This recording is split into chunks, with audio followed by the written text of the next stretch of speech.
Chapter 17, 4,000 Leagues Under the Pacific. The next morning, the 18th of November, I had quite recovered from my fatigues of the day before, and I went up onto the platform, just as the second lieutenant was uttering his daily phrase. I was admiring the magnificent aspect of the ocean when Captain Nemo appeared. He did not seem to be aware of my presence, and began a series of astronomical observations. Then, when he had finished, he went and leant on the cage of the watchlight, and gazed abstractedly on the ocean. In the meantime, a number of the sailors of the Nautilus, all strong and healthy men, had come up onto the platform. They came to draw up the nets that had been laid all night. These sailors were evidently of different nations, although the European type was visible in all of them. I recognized some unmistakable Irishmen, Frenchmen, some Sclaves, and a Greek or a Candiote. They were civil, and only used that odd language among themselves, the origin of which I could not guess, neither could I question them. The nets were hauled in. They were a large kind of chalots, like those on the Normandy coasts, great pockets that the waves and a chain fixed in the smaller meshes kept open. These pockets, drawn by iron poles, swept through the water and gathered in everything in their way. That day they brought up curious specimens from those productive coasts. I reckon that the haul had brought in more than 900 weight of fish. It was a fine haul, but not to be wondered at. Indeed, the nets are let down for several hours, and enclose in their meshes an infinite variety. We had no lack of excellent food, and the rapidity of the Nautilus and the attraction of the electric light could always renew our supply. These several productions of the sea were immediately lowered through the panel to the steward's room, some to be eaten fresh, and others pickled.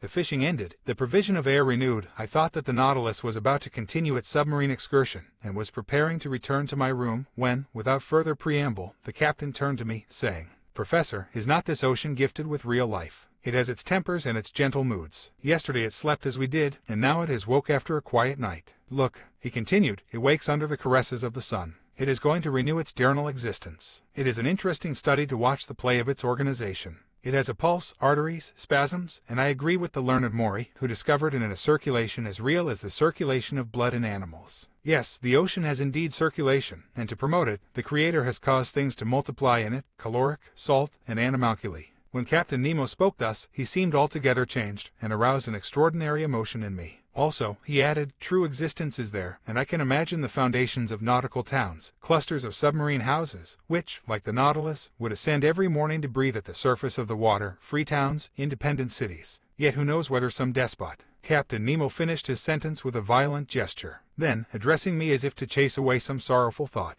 "Aronnax," he asked, "do you know the depth of the ocean?" "I only know, Captain, what the principal soundings have taught us." "Could you tell me them, so that I can suit them to my purpose?" "These are some," I replied, "that I remember. If I am not mistaken, a depth of 8,000 yards has been found in the North Atlantic, and 2,500 yards in the Mediterranean. The most remarkable soundings have been made in the South Atlantic, near the 35th parallel, and they gave 12,000 yards, 14,000 yards, and 15,000 yards. To sum up all, it is reckoned that if the bottom of the sea were leveled, its mean depth would be about 1 3/4 leagues. "Well, Professor," replied the captain, "we shall show you better than that, I hope. As to the mean depth of this part of the Pacific, I tell you it is only 4,000 yards. Having said this, Captain Nemo went towards the panel and disappeared down the ladder. I followed him, and went into the large drawing room. The screw was immediately put in motion, and the log gave 20 miles an hour. During the days and weeks that passed, Captain Nemo was very sparing of his visits. I seldom saw him. The lieutenant pricked the ship's course regularly on the chart, so I could always tell exactly the route of the Nautilus. Nearly every day, for some time, the panels of the drawing room were opened, and we were never tired of penetrating the mysteries of the submarine world.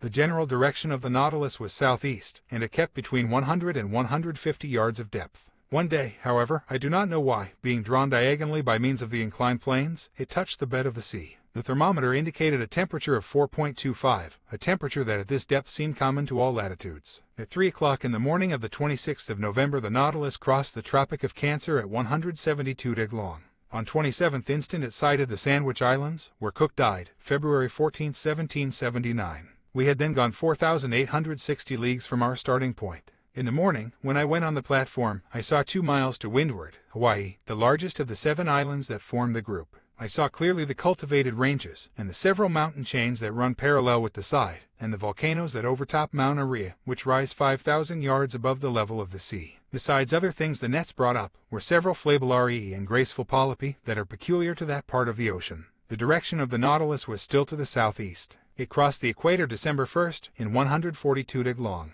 And on the 4th of the same month, after crossing rapidly and without anything in particular occurring, we sighted the Marquesas group. I saw, 3 miles off, Martin's Peak in Naukahiva, the largest of the group that belongs to France. I only saw the woody mountains against the horizon, because Captain Nemo did not wish to bring the ship to the wind. There the nets brought up beautiful specimens of fish, some with azure fins and tails like gold, the flesh of which is unrivaled, some nearly destitute of scales, but of exquisite flavor, others, with bony jaws and yellow-tinged gills, as good as bonitos, all fish that would be of use to us. After leaving these charming islands protected by the French flag, from the 4th to the 11th of December the Nautilus sailed over about 2,000 miles. During the daytime of the 11th of December I was busy reading in the large drawing room. Ned Land and Conseil watched the luminous water through the half-open panels. The Nautilus was immovable. While its reservoirs were filled, it kept at a depth of 1,000 yards, a region rarely visited in the ocean, and in which large fish were seldom seen. I was then reading a charming book by Jean Mace, The Slaves of the Stomach, and I was learning some valuable lessons from it, when Conseil interrupted me. "Will master come here a moment?" he said, in a curious voice. "What is the matter, Conseil?"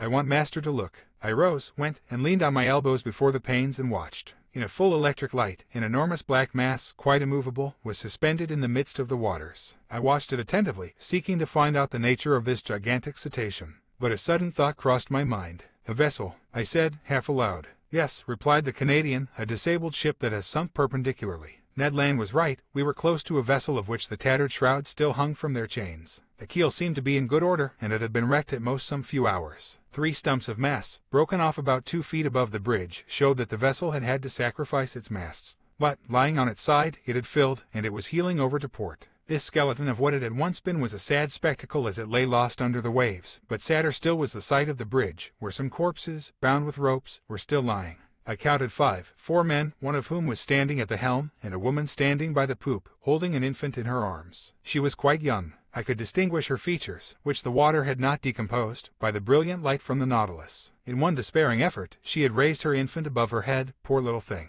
whose arms encircled its mother's neck. The attitude of the 4 sailors was frightful, distorted as they were by their convulsive movements, whilst making a last effort to free themselves from the cords that bound them to the vessel. The steersman alone, calm, with a grave, clear face, his gray hair glued to his forehead, and his hand clutching the wheel of the helm, seemed even then to be guiding the 3 broken masts through the depths of the ocean. What a scene! We were dumb, our hearts beat fast before this shipwreck, taken as it were from life and photographed in its last moments. And I saw already, coming towards it with hungry eyes, enormous sharks, attracted by the human flesh. However, the Nautilus, turning, went round the submerged vessel, and in one instant I read on the stern, the Florida Sunderland. Chapter 18. BANIKORO. This terrible spectacle was the forerunner of the series of maritime catastrophes that the Nautilus was destined to meet with in its route. As long as it went through more frequented waters, we often saw the hulls of shipwrecked vessels that were rotting in the depths, and deeper down cannons, bullets, anchors, chains, and 1,000 other iron materials eaten up by rust. However, on the 11th of December we sighted the Paumotu Islands, the old dangerous group of Bougainville, that extend over a space of 500 leagues at ESE to WNW, from the island Ducie to that of Lazare.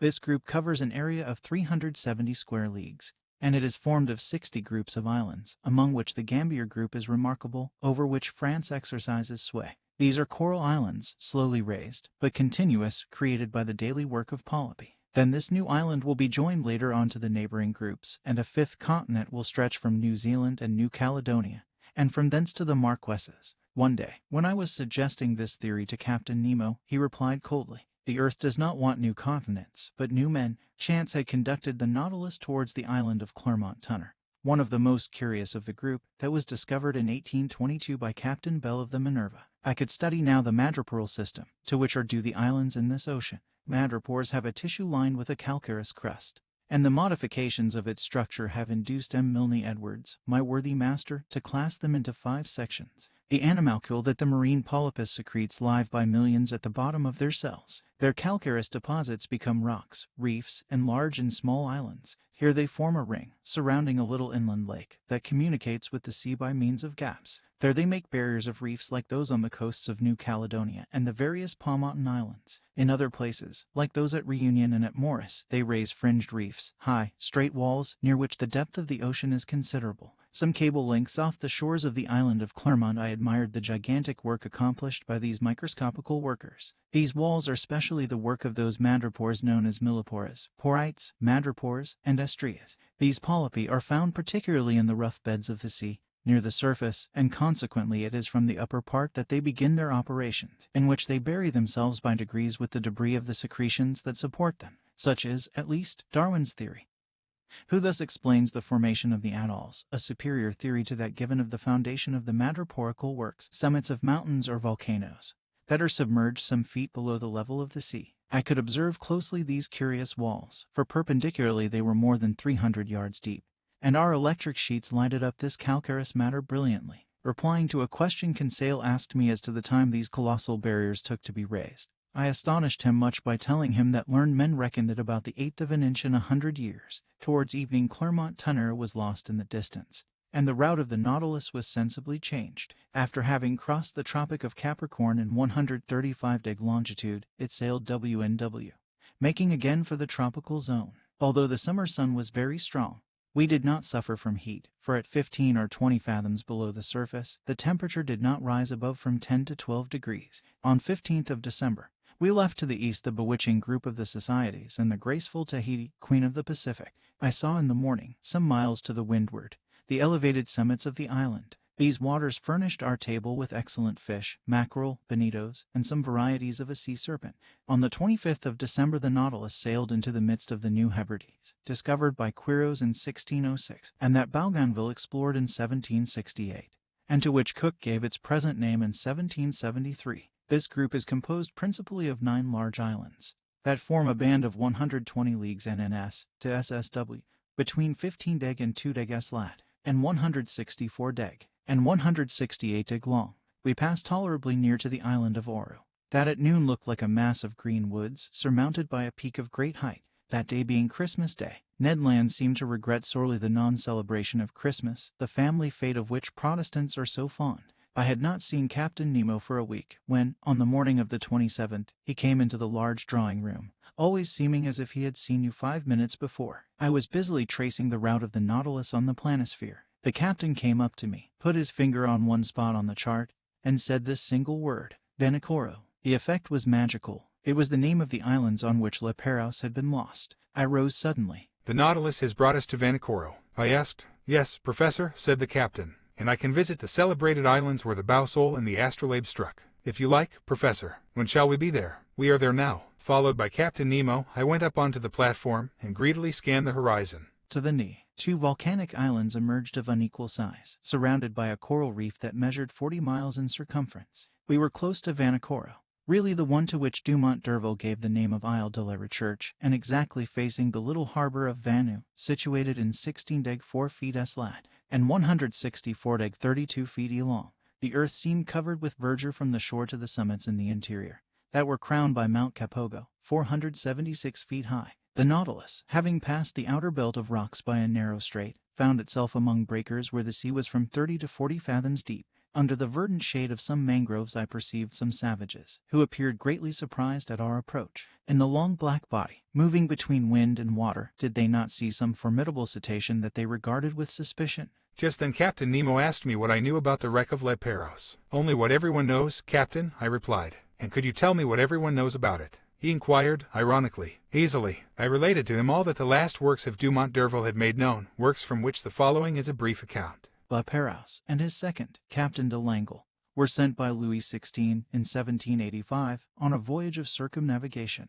They embarked in the corvettes Bowsole and the Astrolabe, neither of which were again heard of. In 1791, the French government, justly uneasy as to the fate of these 2 sloops, manned 2 large merchantmen, the Recherche and the Esperance, which left Brest the 28th of September under the command of Bruni d'Entrecasteaux.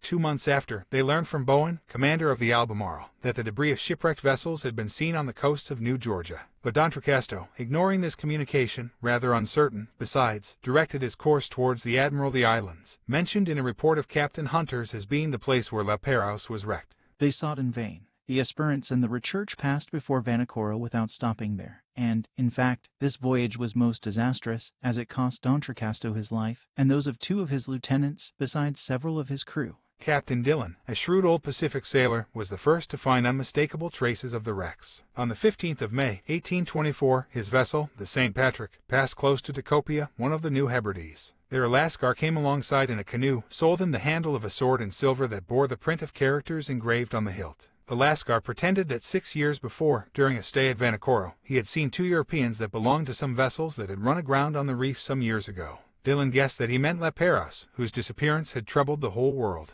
He tried to get on to Vanikoro, where, according to the Lascar, he would find numerous debris of the wreck, but winds and tides prevented him. Dillon returned to Calcutta. There he interested the Asiatic Society and the Indian Company in his discovery. A vessel, to which was given the name of the Roadtrip, was put at his disposal, and he set out, the 23rd of January 1827, accompanied by a French agent. The Roadtrip, after touching at several points in the Pacific, cast anchor before Vanikoro, the 7th of July 1827, in that same harbor of Vanu where the Nautilus was at this time.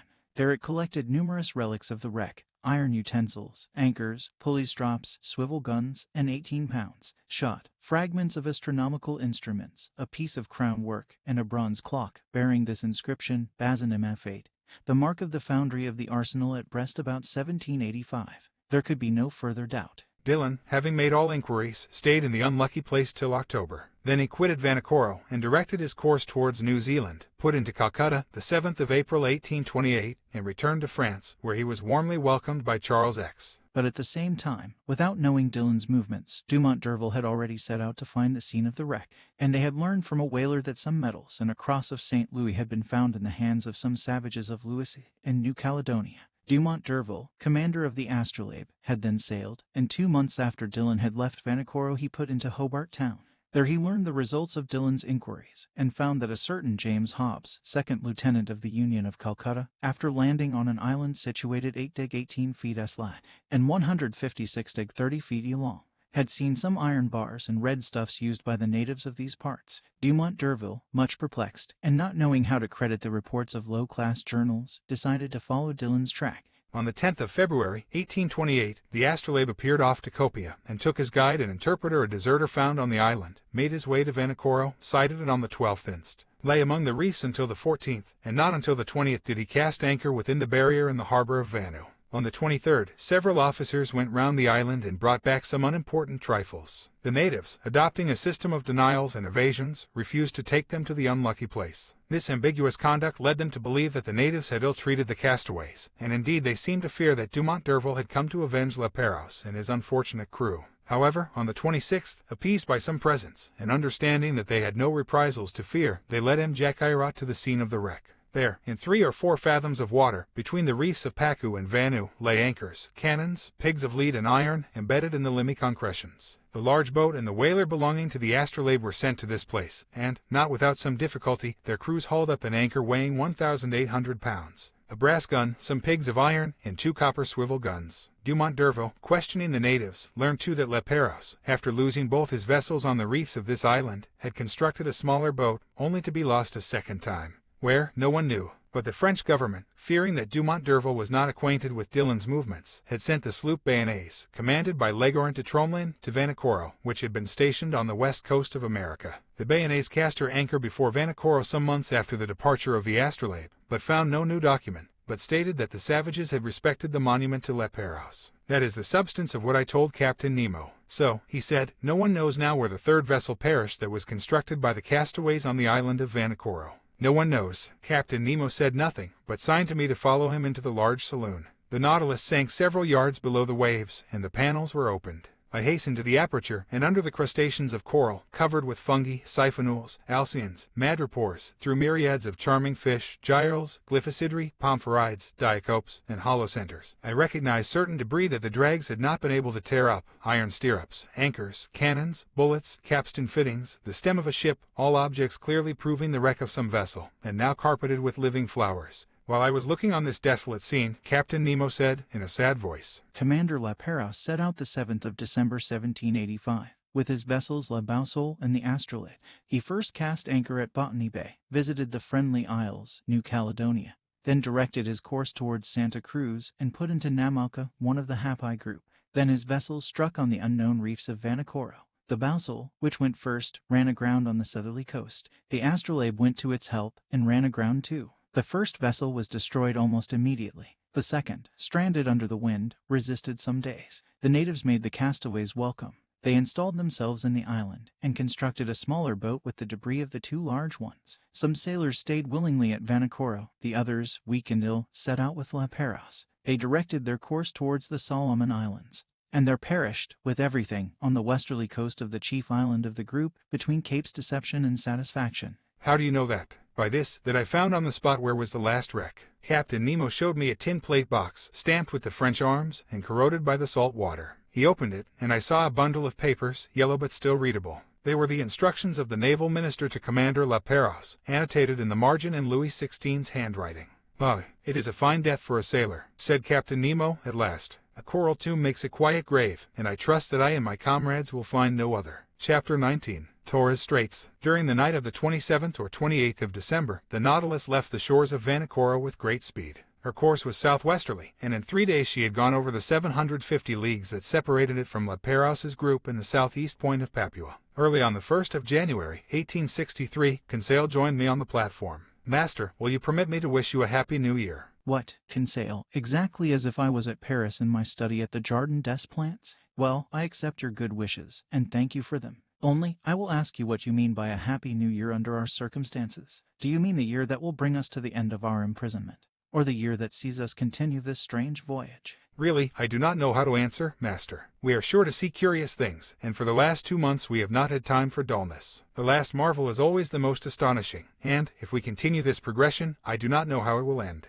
It is my opinion that we shall never again see the like. I think then, with no offense to master, that a happy year would be one in which we could see everything. On the 2nd of January we had made 11,340 miles, or 5,250 French leagues, since our starting point in the Japan seas, before the ships had stretched the dangerous shores of the Coral Sea on the northeast coast of Australia. Our boat lay along some miles from the redoubtable bank on which Cook's vessel was lost. The 10th of June 1770, the boat in which Cook was struck on a rock, and, if it did not sink, it was owing to a piece of coral that was broken by the shock and fixed itself in the broken keel. I had wished to visit the reef, 360 leagues long, against which the sea, always rough, broke with great violence, with a noise like thunder. But just then the inclined planes drew the Nautilus down to a great depth, and I could see nothing of the high coral walls. I had to content myself with the different specimens of fish brought up by the nets. I remarked, among others, some Germans, a species of mackerel as large as a tunny, with bluish sides, and striped with transverse bands that disappear with the animal's life. These fish followed us in shoals, and furnished us with very delicate food. We took also a large number of gilt heads, about 1½ inches long, tasting like dories, and flying periapes like submarine swallows, which, in dark nights, light alternately the air and water with their phosphorescent light. Among the mollusks and zoophytes, I found in the meshes of the net several species of alcynarians, echini, hammers, spurs, dials, cerites, and hyalae. The flora was represented by beautiful floating seaweeds, laminarii, and macrocysts, impregnated with the mucilage that transudes through their pores, and among which I gathered an admirable Nemastoma geloniowa that was classed among the natural curiosities of the museum. 2 days after crossing the Coral Sea, the 4th of January, we sighted the Papuan coasts. On this occasion, Captain Nemo informed me that his intention was to get into the Indian Ocean by the Strait of Torres. His communication ended there. The Torres Straits are nearly 34 leagues wide, but they are obstructed by an innumerable quantity of islands, islets, breakers, and rocks that make its navigation almost impracticable, so that Captain Nemo took all needful precautions to cross them. The Nautilus, floating betwixt wind and water, went at a moderate pace. Her screw, like a cetacean's tail, beat the waves slowly. Profiting by this, I and my 2 companions went up onto the deserted platform. Before us was the steersman's cage, and I expected that Captain Nemo was there directing the course of the Nautilus. I had before me the excellent charts of the Straits of Torres, and I consulted them attentively. Round the Nautilus the sea dashed furiously. The course of the waves, that went from southeast to northwest at the rate of 2½ miles, broke on the coral that showed itself here and there. "This is a bad sea," remarked Ned Land. "Detestable indeed, and one that does not suit a boat like the Nautilus. The captain must be very sure of his route, for I see there pieces of coral that would do for its keel if it only touched them slightly." Indeed, the situation was dangerous, but the Nautilus seemed to slide like magic off these rocks. It did not follow the routes of the Astrolabe and the Zélie exactly, for they proved fatal to Dumont d'Urville. It bore more northwards, coasted the islands of Murray, and came back to the southwest towards Cumberland Passage. I thought it was going to pass it by, when, going back to northwest, it went through a large quantity of islands and islets little known, towards the Island Sound and Canal Mauvaise.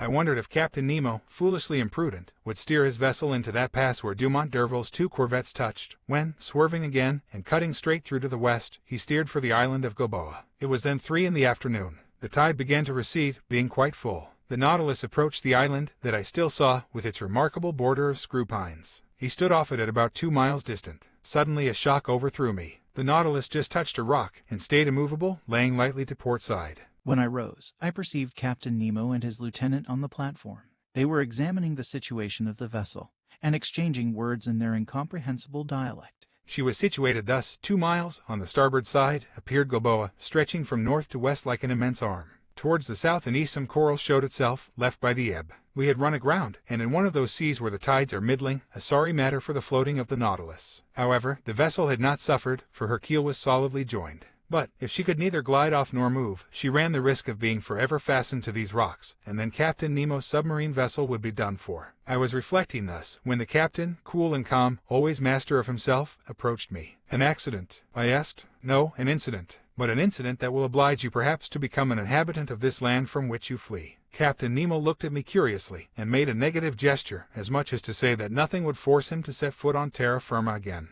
Then he said, "Besides, Amaranax, the Nautilus is not lost. It will carry you yet into the midst of the marvels of the ocean. Our voyage has only begun, and I do not wish to be deprived so soon of the honor of your company." "However, Captain Nemo," I replied, without noticing the ironical turn of his phrase, "the Nautilus ran aground in open sea. Now the tides are not strong in the Pacific, and, if you cannot lighten the Nautilus, I do not see how it will be reinflated." The tides are not strong in the Pacific. You are right there, Professor. But in Torres Straits one finds still a difference of 1.5 yards between the level of high and low seas. Today is the 4th of January, and in 5 days the moon will be full. Now, I shall be very much astonished if that satellite does not raise these masses of water sufficiently, and render me a service that I should be indebted to her for. Having said this, Captain Nemo, followed by his lieutenant, redescended to the interior of the Nautilus. As to the vessel, it moved not, and was immovable, as if the coralline polypi had already walled it up with their indestructible cement. "Well, sir," said Ned Land, who came up to me after the departure of the captain. "Well, friend Ned, we will wait patiently for the tide on the 9th instant, for it appears that the moon will have the goodness to put it off again."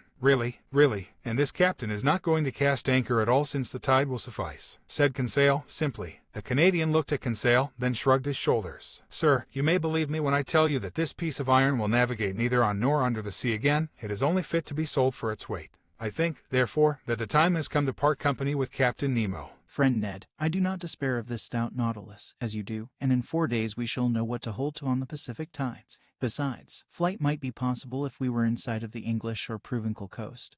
But on the Papuan shores, it is another thing, and it will be time enough to come to that extremity if the Nautilus does not recover itself again, which I look upon as a grave event. But do they know, at least, how to act circumspectly? There is an island. On that island there are trees. Under those trees, terrestrial animals, bearers of cutlets and roast beef, to which I would willingly give a trial. In this, friend Ned is right, said Conseil, and I agree with him. Could not master obtain permission from his friend Captain Nemo to put us on land, if only so as not to lose the habit of treading on the solid parts of our planet? I can ask him, but he will refuse. Will master risk it? Asked Conseil, and we shall know how to rely upon the captain's amiability. To my great surprise, Captain Nemo gave me the permission I asked for, and he gave it very agreeably, without even exacting from me a promise to return to the vessel. But flight across New Guinea might be very perilous, and I should not have counseled Ned Land to attempt it. Better to be a prisoner on board the Nautilus than to fall into the hands of the natives. At 8 o'clock, armed with guns and hatchets, we got off the Nautilus. The sea was pretty calm, a slight breeze blew on land.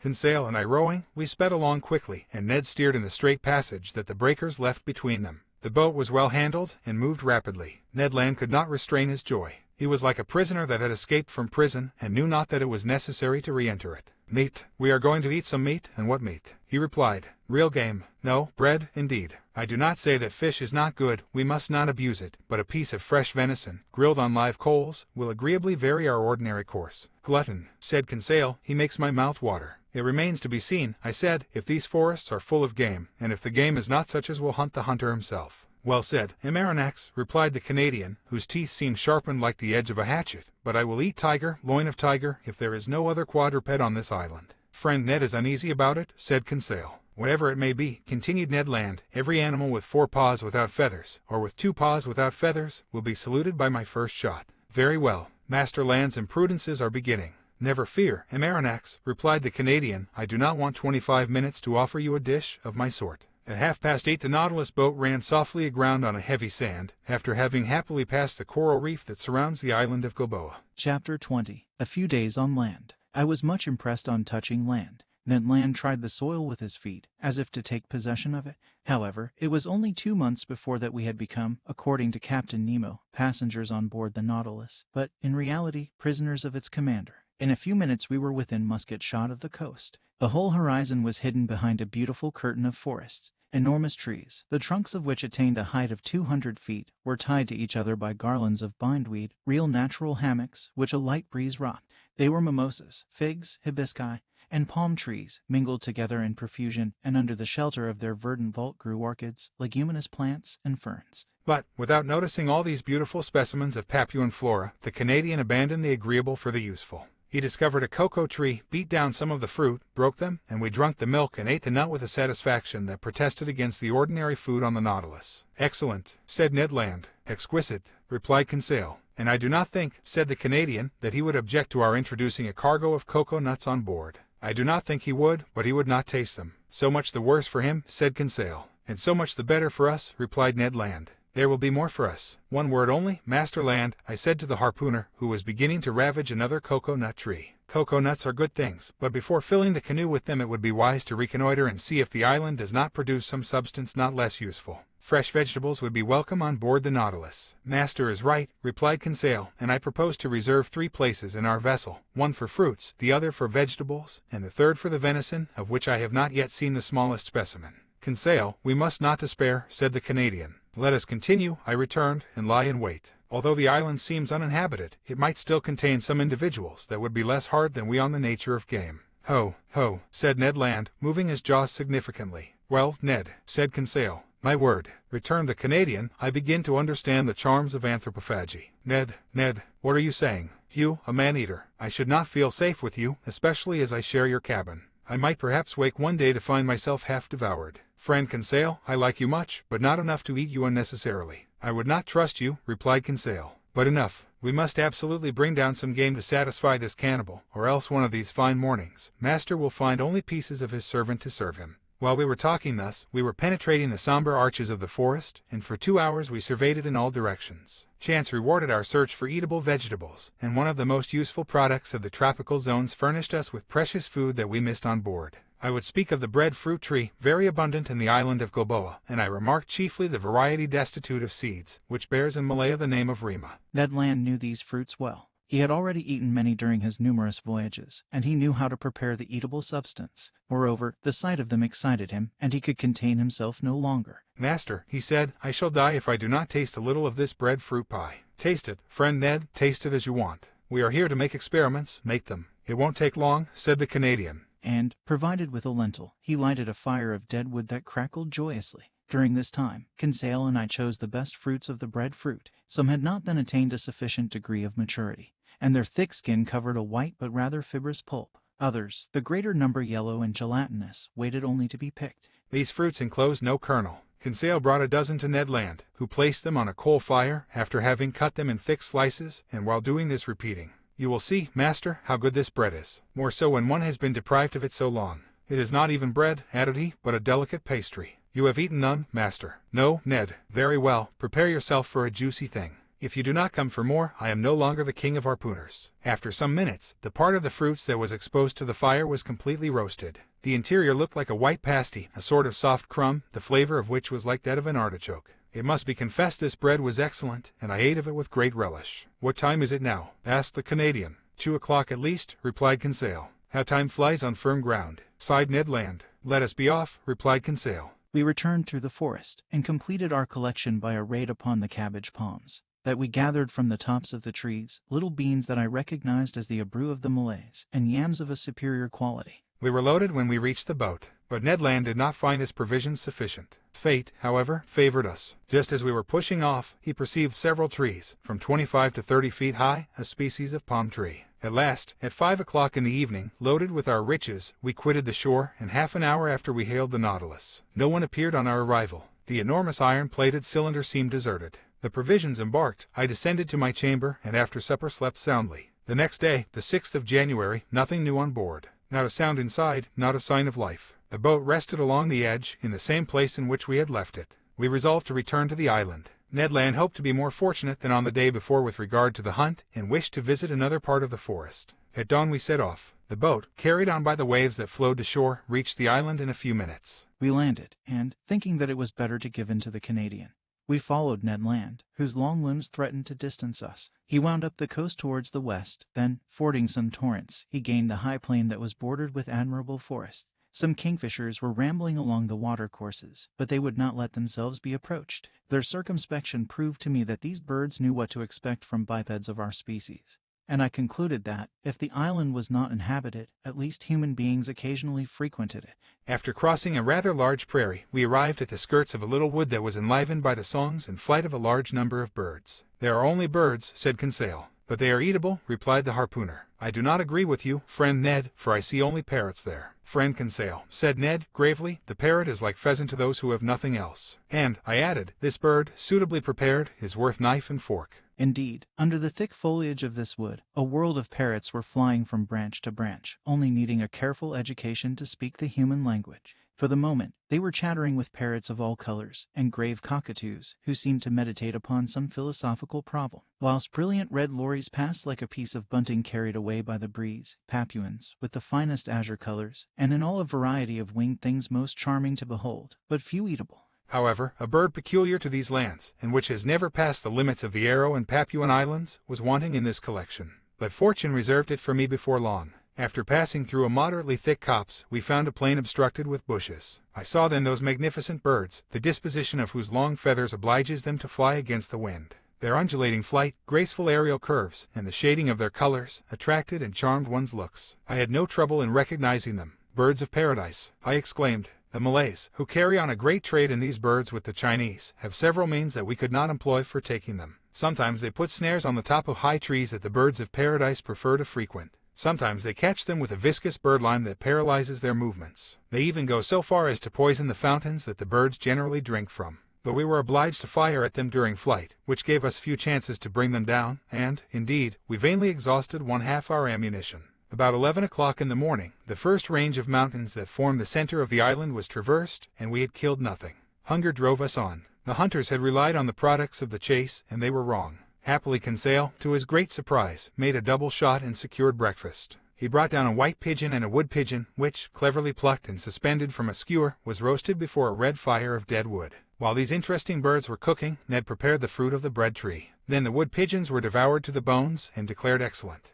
The nutmeg, with which they are in the habit of stuffing their crops, flavors their flesh and renders it delicious eating. Now, Ned, what do you miss now? Some four-footed game and marinaks. All these pigeons are only side dishes and trifles, and until I have killed an animal with cutlets I shall not be content. Nor I, Ned, if I do not catch a bird of paradise. Let us continue hunting, replied Conseil. Let us go towards the sea. We have arrived at the first declivities of the mountains, and I think we had better regain the region of forests. That was sensible advice, and was followed out. After walking for 1 hour we had attained a forest of sago trees. Some inoffensive serpents glided away from us. The birds of paradise fled at our approach, and truly I despaired of getting near one when Conseil, who was walking in front, suddenly bent down, uttered a triumphal cry, and came back to me bringing a magnificent specimen. "Oh, bravo, Conseil. Master is very good. No, my boy, you have made an excellent stroke. Take one of these living birds, and carry it in your hand. If master will examine it, he will see that I have not deserved great merit." "Why, Conseil?" "Because this bird is as drunk as a quail." "Drunk?" "Yes, sir, drunk with the nutmegs that it devoured under the nutmeg tree, under which I found it. See, friend Ned, see the monstrous effects of intemperance." "By Jove," exclaimed the Canadian, "because I have drunk gin for 2 months, you must needs reproach me." However, I examined the curious bird.